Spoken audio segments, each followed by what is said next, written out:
President Ibrahim রইসিকে জীবিত ফিরে পাওয়ার আশায় ইরান জুড়ে চলছে দোয়া। পথে পথে মোনাজাতে হাত তুলেছেন লাখ লাখ মানুষ।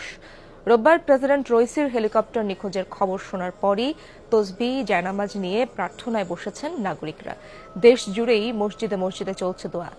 রাজধানী তেহরানের প্রধান প্রধান সড়কগুলোয় চলছে মাতম, দোয়া। চোখের পানি ফেলে মহান আল্লাহর কাছে রইসির সুস্থতা কামনা করছেন তারা। দ্রুত প্রেসিডেন্টকে জীবিত উদ্ধারের আশা প্রার্থনারত মুসল্লিদের।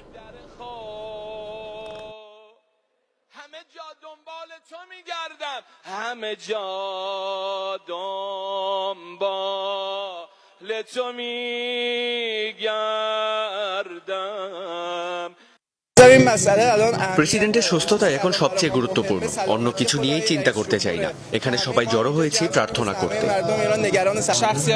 ইসলামিক রিপাবলিক এর আগেও বড় বড় নেতাদের হারিয়েছে। আমরা অবশ্যই দোয়া করছি প্রেসিডেন্ট রইসির যেন কিছুই না হয়।